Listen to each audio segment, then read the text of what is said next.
Bueno, Shalom, muy bienvenidos a todos a estos hermosos y tremendos estudios que estamos haciendo con respecto a la tierra de Israel. Hemos estado viendo en nuestra primera entrega cosas maravillosas, la importancia de la tierra de Israel. Hemos visto por qué esta tierra es tan codiciada. Hemos visto la importancia y los nombres antiguos que tenía Israel. Y hoy vamos a ver algo que es realmente muy interesante, algo que mucha gente me pregunta y que me dicen, ¿cuál es la diferencia entre judío, hebreo, israelí, israelita? Y hoy vamos a ver también cuál es la diferencia entre judío y judaísmo, si es lo mismo o si es algo diferente. ¿De dónde viene el término judío? Abraham era judío, Moisés era judío. Bueno, eso lo vamos a estar viendo hoy. Vamos a ver algunos breves fundamentos del judaísmo, en que se basa la religión hebrea o la religión judía, si usted quiere. Y vamos a ver algo de la historia de las persecuciones del pueblo de Israel.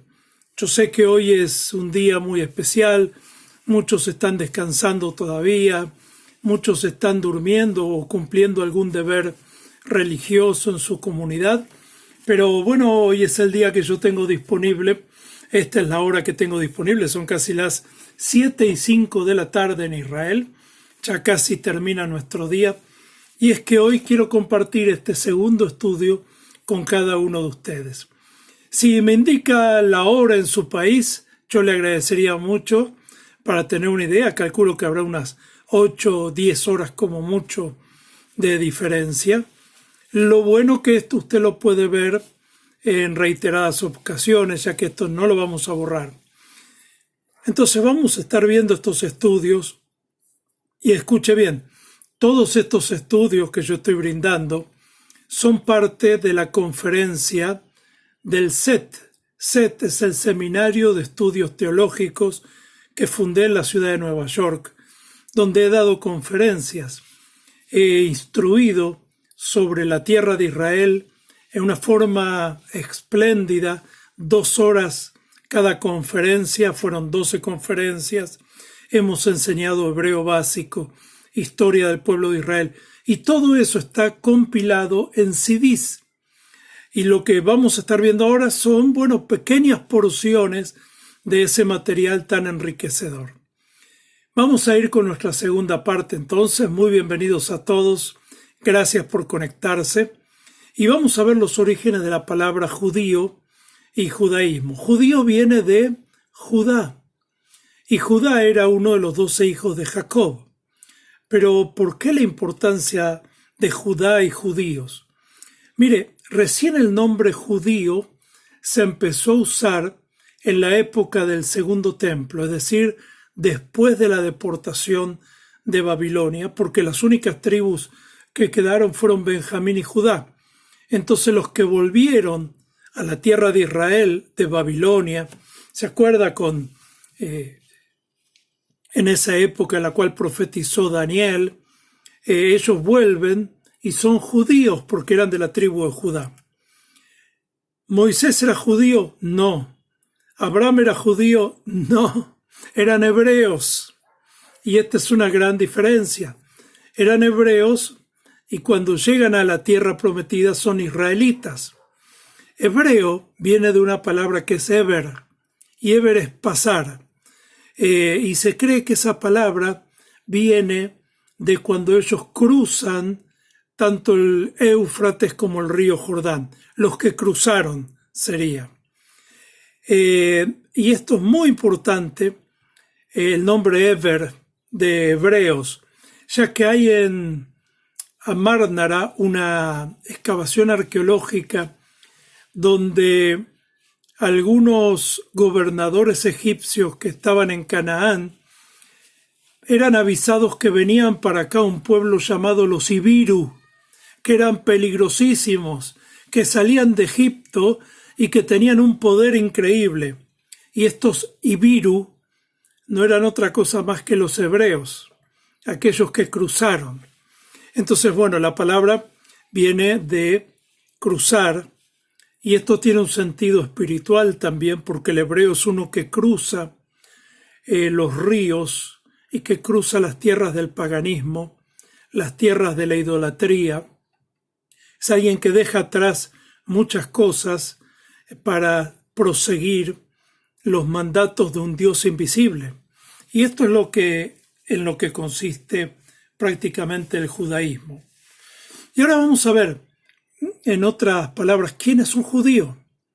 Ya que mucha gente me dice, mire, yo desayuno a la mañana con falafel, que es la comida típica israelí, me levanto y canto a tikva, me pongo una kipá, yo siento que soy judío. ¿Seré judío? Y la respuesta es, ¿de acuerdo a qué? Entonces, para interpretar si uno es judío, hay dos corrientes. Una que complica mucho todo, que es precisamente el judaísmo, que toma un montón de parámetros y ni siquiera se ponen de acuerdo en quién es judío. Y la otra corriente para determinar quién es un judío es la de los nazis. Los nazis, cuando se reúnen en Nuremberg a editar las leyes nacionales, donde dictan la ley de la bandera, la ley de la superioridad de la raza, y ellos declaran que judío, y escuche bien, es cualquier persona que tenga hasta un abuelo judío. Cualquier persona que haya tenido un abuelo judío es judío y merecía ir a la cámara de gas. Miren, los nazis nos simplificaron todo esto. Parece contradictorio, pero el judaísmo no. El judaísmo tiene un montón de parámetros. Judío de acuerdo desde qué punto de vista religioso, cultural, sociológico, étnico, histórico. Bueno, esto es tremendo. Los judíos ortodoxos consideran judío aquel que es nacido del vientre de una mujer judía. Ahora, esto no siempre fue así. Esto ocurrió recién en la época, digamos, en la cual los judíos fueron dispersos y hubo muchas violaciones a las mujeres. Entonces, para evitar que naciera un mamzer, que es un bastardo, determinaron cambiar la línea lineal. Hasta antes de esta época, la línea era paterlineal. Era fulano, hijo de fulano, y eran todos hombres los que configuraban la descendencia hebrea o judía. Pero luego en el medioevo, en la época de los bizantinos, en la época del Talmud especialmente, siglo IV después de la era cristiana, el judaísmo decide cambiar esto y adoptan que uno es judío si nace de un vientre judío. Ahora bien, hay otras condiciones que una persona puede ser judía, que yo no las voy a tocar acá, y es una persona que se convierte al judaísmo, ¿verdad? Es decir, son las dos opciones. O eres nacido de un vientre judío o te conviertes al judaísmo. Ahora yo quiero ponerle dos casos de dos personas que son reales, que existen, y vamos a ver lo ilógico que parece ser la realidad. Hay una congresista por Arizona, se llama Gabrielle Chiffors, y ella fue víctima de un atentado, pero ella luego de reponerse se identificó como judía, empezó a colaborar en una sinagoga, trabaja para la comunidad israelita y ayuda a los judíos. Otra persona se llama Israel Shamir, es alguien que nació en Siberia, Rusia, vivió un tiempo en Israel donde se convirtió al cristianismo y luego se fue a Suecia. Y él cambió de nombre, un nombre hebreo, él adoptó el nombre de Yoram Chermas. hoy se dedica a escribir panfletos antisemitas, niega el holocausto y pide la eliminación de los israelíes en la tierra de Israel. La pregunta es, ¿cuál de los dos es judío? La mujer que se siente identificada con el pueblo de Israel, que colabora en sinagogas, que realiza donaciones al pueblo judío, o este apóstata apátrida que odia al pueblo de Israel. De acuerdo a la halajá, que es la ley judía, el único judío es el apóstata que niega y reniega de su descendencia. ¿Por qué? Porque estamos hablando de términos religiosos, pero legales también. Entonces usted me dice, yo me siento judío, yo lo entiendo, y yo sé lo hermoso que es sentir el amor por Israel. Pero la halajá, que es la ley religiosa, tiene sus normas. Y yo no estoy exhibiendo absolutamente mi punto de vista, le estoy expresando lo que dice la ley. Desgraciadamente tenemos en Israel miles de jóvenes que sirven en el ejército, pero que de acuerdo con los parámetros de la halajá o del rabinismo, no concuerdan en la descripción de ser judíos. Y de hecho, hasta hacía un tiempo había un cementerio para soldados no judíos, que era una vergüenza. ¿Por qué están sirviendo a mi país? Están protegiendo y dando la vida por la nación. ¿Por qué no van a ser enterrados en un cementerio judío? Bueno, esas son las cosas que nosotros hasta el día de hoy tenemos en la sociedad israelí. ¿Por qué mis hijos tienen que servir en el ejército y por qué los hijos de un religioso no? Entonces nos preguntamos si realmente tenemos una sociedad igualitaria, si es una sociedad justa. Lo que hoy quiero explicarle es algunas cosas que existen en el judaísmo y que debemos comprender que no fueron así. Y algo que quiero hablar en este momento, que no tiene tanto que ver con este estudio, pero es con quiénes fueron los líderes naturales del pueblo de Israel.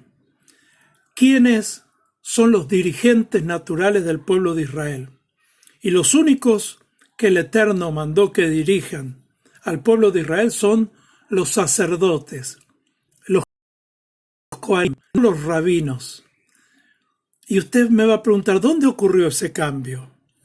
En la época cuando es destruido el segundo templo, muchos rabinos herodianos se asociaron con los romanos precisamente para que maten a todos los sacerdotes. Yo he estado en ruinas, en la casa de Catros, un sacerdote, muy cerquita del Muro de los Lamentos, en el subsuelo de Jerusalén. Y ellos fueron asesinados en complot con muchos rabinos, y ellos hoy detentan el poder que únicamente le corresponde a los sacerdotes. Un golpe de Estado. Bueno, pero ese es otro tema. Vamos a ver la base del judaísmo. La base del judaísmo principal es que hay un solo Dios invisible, creador del universo. Y este es un pilar del monoteísmo. Es algo que hasta Abraham no existió. Hasta la época de Abraham la gente veía un trueno y adoraba el trueno, veía un palo y adoraban un palo. Pero Abraham vino con esta visión de adorar a un Dios invisible que era creador del universo. Y esto es algo sorprendente, porque hasta el día de hoy hay muchas culturas que son politeístas, es decir, que tienen cantidades de dioses. Lo segundo que es importante el judaísmo es la revelación de la palabra del Eterno, la Torá. Y yo quiero otra cosa que usted comprenda. En el judaísmo la revelación es colectiva, es para todo el pueblo. Cuando el Señor se mostró en el monte Sinaí, lo vio todo Israel, desde el más pequeño hasta el más grande, y todos escucharon la voz y los truenos y el estruendo. No hay cosa como en algunas religiones, Dios me dijo, Dios me reveló a mí, Dios me habló personalmente. No. En el judaísmo la revelación es pública. No hay nada escondido. No hay nada que tengamos que necesitar que alguien nos revele, porque el Señor lo reveló todo en su palabra. Incluso hay estudios que dicen que toda la historia del mundo, pasada, presente y futura, está condensada dentro de la Torá. Está encriptada dentro de la Torá. Otra cosa que el judaísmo recibió de parte del Eterno fueron leyes y enseñanzas. Mira, hay cantidades de leyes que el pueblo de Israel recibió, que si usted se pone a pensar, un pueblo en el desierto, y recibieron leyes sanitarias de higiene, leyes acerca de lavarse las manos, leyes acerca de no comer determinados alimentos que en un viaje en el desierto podrían morir por el calor, por la fermentación. Recibieron cantidades de leyes para la salud del pueblo de Israel y recibieron también enseñanzas morales. Parte de estas enseñanzas morales tienen que ver con el compendio de moral y ética judía, que son los 10 mandamientos. Los 10 mandamientos, que son la base para una civilización, la base para vivir en comunidad, están ahí condensados. Lo recibió el pueblo de Israel y se lo hemos traspasado a toda la humanidad. Bueno, ahora, dejando de lado esto, y no quiero extenderme mucho, vamos a ver que este pueblo hebreo que recibió la Torá, la ley del Señor, los mandatos, la revelación de un Dios creador, invisible y todopoderoso, a cambio en el mundo recibió persecuciones. Y vamos a empezar con la primera persecución que nosotros conocemos. La primera persecución fue la persecución en Egipto. Antes de que el pueblo salga, ellos fueron cautivos, oprimidos. Y esta fue una persecución. Hubo un control de natalidad para que los judíos no se multipliquen, mataban a todos los varones. Primera persecución. Segunda persecución, la cautividad de Israel, años 700 antes de la era cristiana. Son cautivos a Babilonia y dispersos. Después las 2 tribus y media cautivas a Babilonia. Época de la reina Esther, perseguidos nuevamente por Amán, el maligno Amán. Después de la muerte de Alejandro Magno, los judíos quedaron aquí en la tierra de Israel perseguidos por algo que se llamó el helenismo. El helenismo era una cultura que tenía que ver con hacer griego a todo el mundo. Y el judío por lo general guarda su barba, y los helenistas se afeitaban y obligaban a rasurarse la barba a los sacerdotes. Los helenistas, los griegos, consideraban que el cuerpo era lo supremo creado por Dios. De hecho, ellos tenían medidas, las columnas griegas tenían medidas proporcionales con el cuerpo humano. Y para los griegos el Brit Milá, o la circuncisión, era una aberración. ¿Cómo, si el cuerpo es perfecto, cómo estos judíos van a permitir esa mutilación? Y empezaron a prohibir la circuncisión y empezaron a crear una persecución tremenda dentro de la tierra de Israel y dentro de Jerusalén. En la época de Antíoco Epifanes, los judíos se rebelan y consiguen expulsar a los helenistas, y luego de unos cientos de años el general Tito destruye Jerusalén y lleva cautivo a Roma los tesoros del templo. De hecho, yo estuve en Roma y pude ver en el arco de Tito, hay un dibujo de cómo las legiones romanas están trasladando la menorá y distintos elementos del templo. Y es muy ilustrativo eso, porque nos permite ver cómo los romanos veían el valor que esas cosas tenían para el pueblo de Israel. Bueno, después hay otro tipo de persecuciones. Una persecución muy importante es en España, 1492. Los reyes católicos le confiscan todos los bienes a los judíos y los expulsan del reino de España. Esto trajo una maldición para la tierra. España nunca volvió a ser el imperio que era, nunca volvió a ser el reino que gobernaba de un lado al otro del mar. Los judíos, muchos de ellos huyeron con Cristóbal Colón, que se cree que era un judío, huyeron a América para buscar un nuevo futuro. Y de hecho yo he estudiado, porque brindé una tesis doctoral mía basada en los rastros y las evidencias de los judíos en América Central y América del Sur. Y he viajado por muchos lugares viendo, investigando rastros que tienen que ver con ciudades fundadas por los judíos, como Monterrey, una ciudad que el nombre Monte del Rey en el estado de Nueva León, que fue fundada por judíos que los mataron en la Inquisición.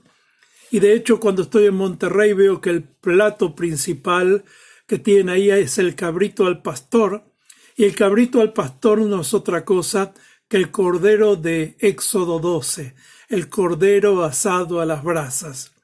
He visto a los colombianos con el poncho paisa, los paisa, que usan ese poncho aquí colgado, que no es otra cosa que el talit que los judíos usamos para orar.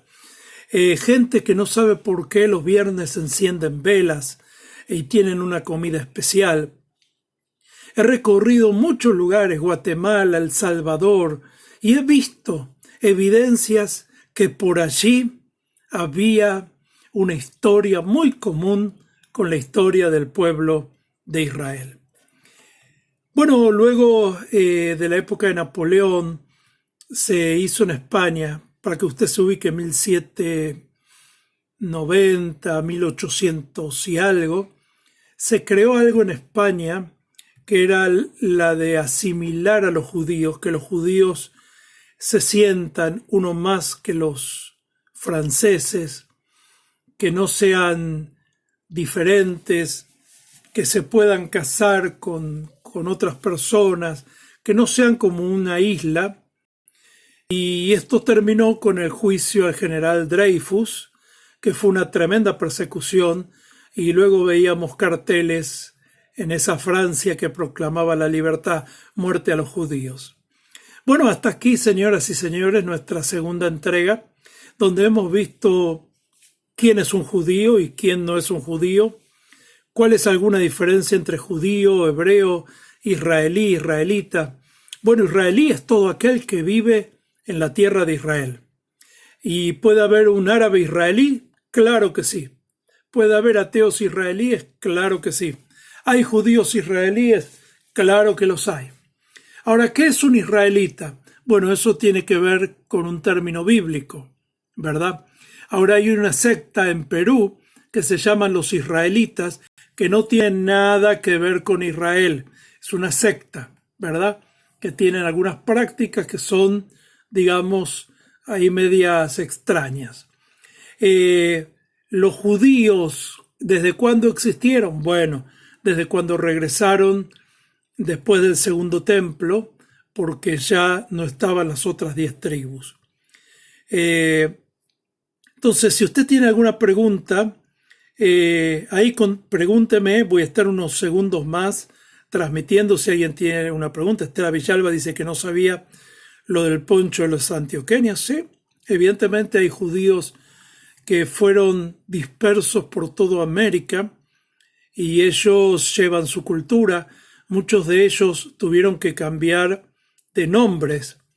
Entonces en España los perseguían y ¿usted cómo se llama? Y ellos miraban una puerta o mesa y todo apellido que es un sustantivo común o un color o una profesión indica que esa persona tenía un origen hebreo. Esto está comprobado, no se lo estoy inventando. Casa, puerta, mesa, corral, son nombres hebreos cambiados en la época de la persecución española, en la época de la Inquisición. Colores, profesiones, zapatero, Sandler, que también es zapatero, pero en alemán, son nombres que indican judíos, ¿verdad? Así que bueno, esto es lo que hoy tenía para compartir con usted. Quiero decirle que próximamente vamos a dar nuestra tercera parte en la semana, no sé muy bien qué día. También si usted quiere colaborar y puede hacerlo, siéntase con libertad de hacerlo por medio de PayPal, o tenemos una cuenta en un banco si usted quiere, si usted puede, si usted se siente bendecido y quiere bendecir Israel. Sería realmente un privilegio, ya que esto lo hacemos completamente de corazón, lo hacemos para compartir lo que tanto amamos y lo que tanto hemos estudiado. Alguien me preguntó si este curso tenía un costo. Mire, usted lo está recibiendo completamente libre, completamente gratis. Ahora, déjeme decir, el mismo curso, que es el que yo estoy dando aquí, que es el que está en los discos, que son 24 horas de grabaciones de audio, que son materiales, carpetas, más de 200 páginas, es exactamente muy parecido al material que se enseña en Yeshiva University, en Manhattan. Yo he estado allí. El curso sale $2,000 y $3,000. Tranquilo, yo no cobro eso. Mi intención es que usted conozca la palabra del Señor. Pero si usted puede participar para suplir las necesidades aquí en Israel, estamos saliendo de una guerra, estamos saliendo de situaciones difíciles, el Señor le bendecirá. ¿Cómo hace para enviar la ofrenda? Ahí me escribe en privado y yo le voy a mostrar. Puede hacerlo por PayPal, que es un sistema de traspasar dinero, por MoneyGram, por Western Union o por transferencia bancaria. Y desde ya le agradezco mucho Mario Maidana por su corazón y todos aquellos que están colaborando y que están bendiciendo para la tierra de Israel. Shalom y hasta nuestro próximo estudio.